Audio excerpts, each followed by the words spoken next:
मां माटी मानुष का नारा देने वाली टीएमसी के 15 सालों के राज में वोट बैंक के तुष्टीकरण और सिंडिकेट के खेल ने सबसे ज्यादा नुकसान मां माटी मानुष का ही किया। बंगाल में बदलाव के बाद अब महिलाओं का गुस्सा फूट भी रहा है।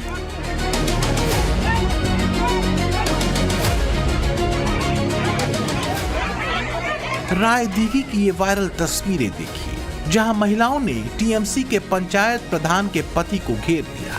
महिलाओं के मुताबिक ये शख्स टीएमसी राज में जबरन वसूली करता था। अब जब टीएमसी की सरकार नहीं है तो महिलाओं ने उसे घेर लिया और जमकर चप्पलों से कुटाई कर दी।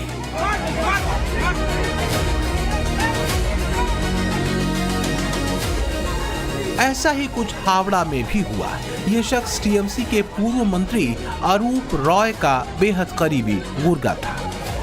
लोगों के मुताबिक ये शख्स शोषण और जबरन वसूली करता था। ऐसे में जब ये शख्स महिलाओं को एक अस्पताल में मिला तो महिलाओं ने इसके ऊपर भी चप्पलें बरसा दी।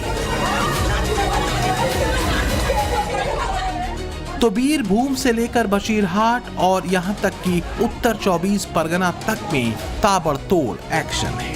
बीरभूम के दुबराजपुर की ये तस्वीरें देखिए, जहां टीएमसी पार्षद का सहयोगी पीएम आवास योजना की फाइल क्लियर कराने के नाम पर वसूली कर रहा था। अब सत्ता बदलने के बाद जब स्थानीय लोग जवाब मांगने पहुंचे तो पार्षद तो अपने घर में छिप गया, लेकिन उनका करीबी जनता के हत्थे चढ़ गया, जिसके बाद जनता ने पीट पीट कर उसके कपड़े फाड़ दिए। बशीरहाट में टीएमसी नेताओं की एक और काली करतूत बेनकाब हुई। ग्रामीणों ने एक टीएमसी पंचायत समिति सदस्य को उस वक्त रंगे हाथ पकड़ लिया जब वो सरकारी राहत सामग्री को एक बंद पड़े मकान में छिपा रहा था। जब लोगों ने दरवाजा तोड़ा तो अंदर भारी मात्रा में तिरपाल और राहत सामग्री मिली। इसी तरह टीएमसी के लूटकांड की एक और तस्वीर आई उत्तर 24 परगना से, जहां टीएमसी नेता के कार्यालय से दिव्यांगों के लिए आई व्हील चेयर और साइकिलें बरामद की गई। लेकिन बंगाल के सोनारपुर में कुछ अलग ही घटना घट गई। यहां टीएमसी के राष्ट्रीय महासचिव अभिषेक बनर्जी पर अंडे फेंके गए। इस बीच अभिषेक के खिलाफ जमकर नारेबाजी भी हुई।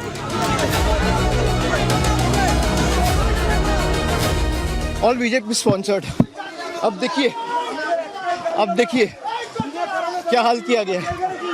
यह है इनका लोकतंत्र का नमूना। एक महीना हुआ नहीं। जाहिर है हिंसा या हमले को किसी भी रूप में सही नहीं ठहराया जा सकता। अगर ऐसी घटनाएं होती हैं तो भी सरकार और प्रशासन को ज्यादा सतर्क रहने की जरूरत है, क्योंकि आखिरकार सवाल लॉ एंड ऑर्डर पर ही उठेंगे। लिहाजा इस हमले की भी पूरी जांच जरूरी है।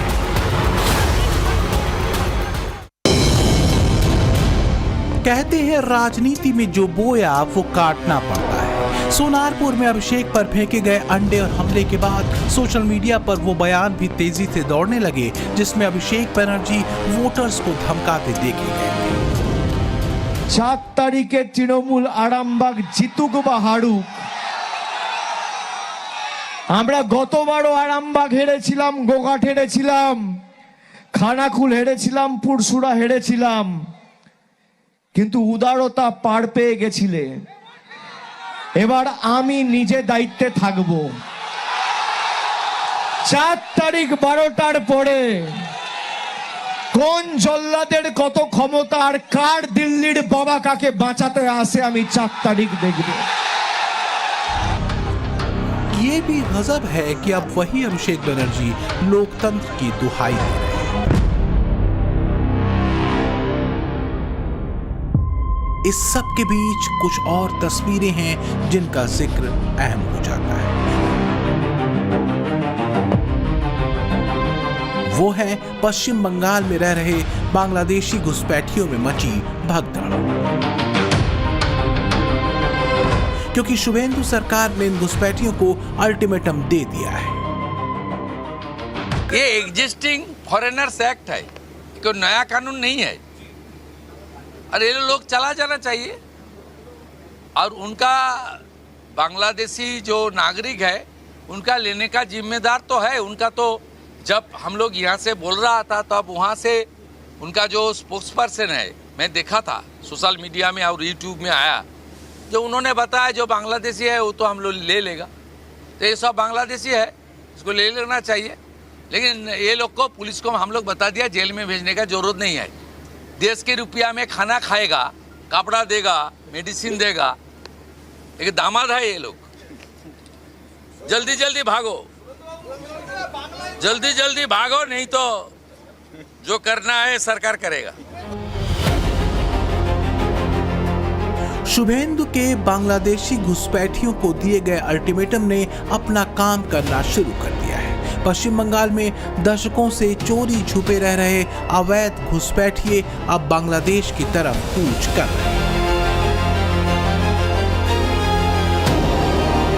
बंगाल की सीमा से लगे इलाकों में खासकर पैरामिलिट्री फोर्सेस का एक्शन तेज है। जगह जगह रेड डाली जा रही है।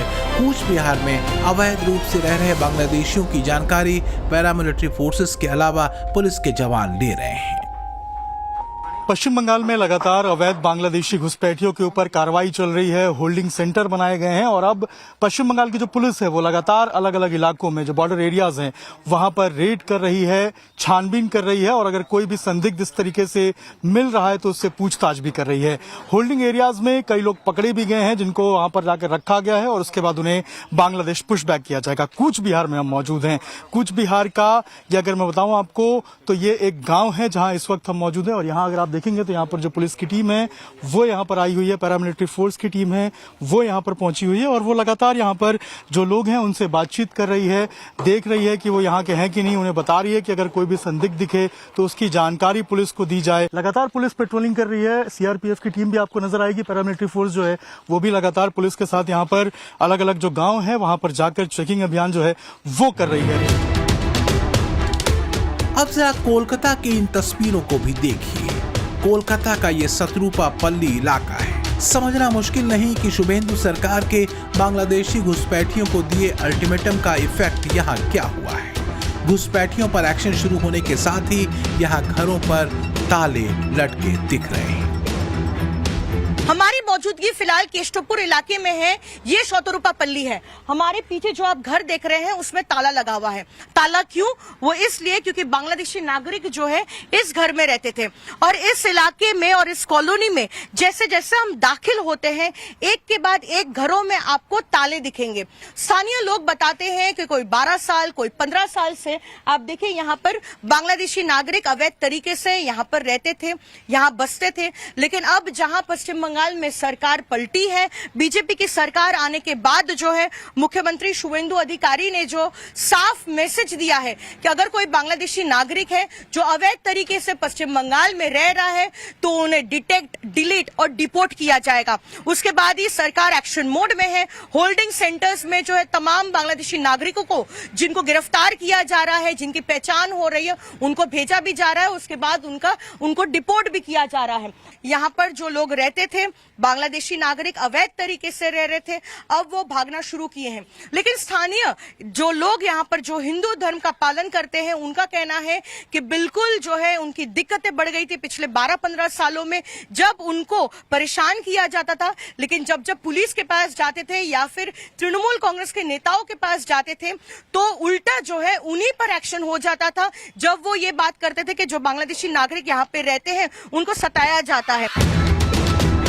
क्या टीएमसी की कलई खुल रही है? क्या 15 सालों का अभेद्य दुर्ग ममता और टीएमसी ने इन्हीं बांग्लादेशी घुसपैठियों के भरोसे कायम किया था? क्या ममता और टीएमसी की राजनीति उन्हीं घुसपैठियों के अवैध वोटों के भरोसे चल रही थी जिन घुसपैठियों का विरोध ममता कभी सड़कों से लेकर लोकसभा के सदन तक में करती थी? क्या ममता सरकार ने जानबूझकर बांग्लादेश की सीमा पर फेंसिंग के लिए जमीन नहीं दी ताकि वोट बैंक आसानी से दोनों तरफ चहलकदमी करता रहे?